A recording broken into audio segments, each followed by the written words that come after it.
देखना शुरू कर चुके हैं SR न्यूज। मैं देखिए आपको बताते चले, बिहार विधानसभा चुनाव 2025 बस अगले महीना तिथि की घोषणा हो जाएगी, तारीखों का ऐलान हो जाएगा। चुनाव आयोग अगले महीना चुनाव की तारीखों का ऐलान कर देगा। तमाम पार्टी अपने अपने स्तर से पूरी ताकत झोंक चुकी है। उसके साथ साथ कहीं न कहीं हर विधानसभा क्षेत्र में हर पार्टी के सिंबल पर 4-4, 5-5 कैंडिडेट अपनी भी ताकत झोंक रही है। उसी क्रम में बिहार शरीफ विधानसभा क्षेत्र से भी आरजेडी का जो चेहरा नजर आ रहा है, 4 चेहरा, अब किसको टिकट मिलेगा अभी तक क्लियर नहीं है, लेकिन तमाम लोग अपने स्तर से ऐसी तैयारी कर रहे हैं जैसे लग रहा है कि चारों को टिकट मिल जाएगा। इसलिए हम कह रहे हैं कि जिससे भी पूछिए तो एक ही बात है कि हमें ऑर्डर मिल गया कि आप काम कीजिए, आपका टिकट पक्का है। अब किसका पक्का है? इसलिए कि अगर आरजेडी का टिकट मिलता तो एक ही लोग को मिलेगा, और तैयारी कर रहे हैं 4 लोग, और चारों का यही कहना है कि हमको टिकट का पक्का है, हमें टिकट का बोल दिया गया है, ये आला कमान से हमें ऑर्डर मिल चुका है। वो तमाम लोग इसी भक्ति में तैयारी कर रहे हैं, पैसा खर्च कर रहे हैं, लोगों के बीच में जा रहे हैं, जनता के बीच में जा रहे हैं, तमाम तरह की तैयारियां कर रहे हैं, लेकिन टिकट आखिर मिलेगा किसको? ये बड़ा ही गुप्त मामला। हो सकता है कि चारों का टिकट ना मिले और किसी और अनजान, किसी और छुपे रुस्तम को टिकट मिल जाए, ये भी हो सकता है। इसलिए आला कमान सबको जब बोल सकती है कि आप तैयारी कीजिए, आपको टिकट मिलेगा, तो कोई छुपा रुस्तम भी हो सकता है, उसको भी टिकट मिल जाए। इसलिए कि चुनाव है, राजनीति है, कुछ भी खेला हो सकता है, किसी को भी धोखा हो सकता है, और कई लोगों को धोखा हो चुका है इस तरह से कई बार, कई राजनीति में, कई टिकट के वक्त में कि बोला हुआ नहीं मिला है, तमाम पैसा बर्बाद हो गया, खर्च खत्म हो गया। कई लोग तो रोने गाने लगते हैं इस टिकट नहीं मिलने से। उसी का एक नतीजा नजर आ रहा है बिहार शरीफ। आरजेडी के 4 कैंडिडेट नजर आ रहे हैं। एक है पूर्व विधायक पप्पू खान, मजबूत चेहरा है, दोनों समुदाय में, हर क्षेत्र में, हर धर्म में उनका पकड़ अच्छा मजबूत है, और काफी मजबूत साथी है बिहार शरीफ से।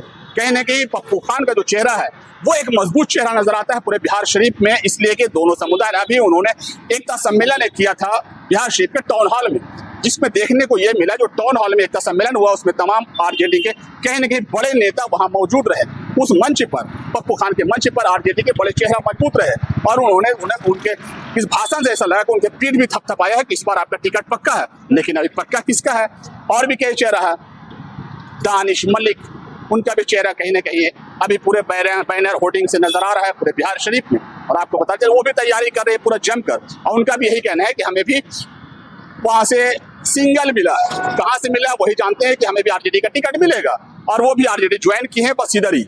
वो दानिश मलिक अभी तुरंत ज्वाइन किए हैं, उनका कहना है कि हमें टिकट पक्का है। पप्पू खान कह रहे हैं कि हमें भी आला कमान से ऑर्डर मिल चुका है कि आप काम कीजिए, आपका भी टिकट पक्का है। और एक चेहरा और है सुनील साहू का भी चेहरा, वो भी तैयारी कर रहे हैं, उनका भी चेहरा आरजेडी से है, वो भी चुनाव लड़ चुके हैं, जीते नहीं है लेकिन वो भी चुनाव लड़ चुके हैं। लेकिन एक चेहरा बड़ा ही जोर शोर से जो काम कर रहा है वो आयशा फातिमा, यासिर इमाम। इसलिए हम बता रहे हैं यासिर इमाम, आयशा फातिमा जिस तरीका से 1 साल से कम वक्त में आरजेडी के करीब गई है, पूरी तरीका से कहा जा सकता है कि हर तरफ से वो आरजेडी में शामिल हो चुकी है। यहाँ तक कि आयशा फातिमा को अल्पसंख्यक प्रकोष्ठ के राष्ट्रीय उपाध्यक्ष भी बना दिया गया है, और आयशा फातिमा जिस तरीके से तैयारी कर रही है, उनका भी कहना है कि मेरा भी टिकट पक्का है। लेकिन ये चारों में पक्का है किसका ये पता नहीं चल रहा है। हो सकता है कि आरजेडी को टिकट ही ना मिले, कांग्रेस का सीट हो जाए, अभी बहुत कुछ छुपा हुआ है, लेकिन तमाम लोग तैयारियां कर रहे हैं, सबका टिकट पक्का है। लेकिन पप्पू खान की दावेदारी कहीं ना कहीं हमें लगती है कि पूरी पक्की है, इसलिए दावेदारी हम कह रहे हैं पूरी पक्की है।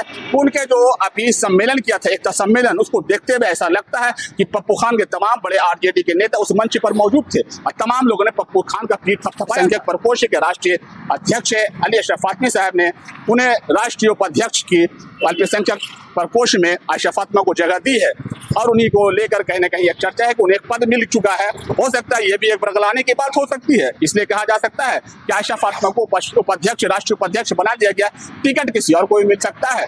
अभी पूरी तरीके से क्लियर नहीं, इसलिए हम कह रहे हैं कि 4 चेहरा जो है बड़ा ही मजबूत चेहरा है। दानिश मलिक की माँ जो है वहाँ की डिप्टी मेयर है, लेकिन वो भी मजबूती से ऐसा तैयारी कर रहे हैं पूरे दमखम से, वो कई प्लेटफॉर्म पर नजर भी आए हैं। लेकिन पप्पू खान का चेहरा इसलिए कहा जा सकता है मजबूत है कि उन्होंने अभी एक सम्मेलन किया था, तमाम लोग मौजूद रहे थे, उनका बहुत, वो विधायक रह चुके हैं, उनका पकड़ पूरे क्षेत्र में कहीं ना कहीं इन लोग से बेहतर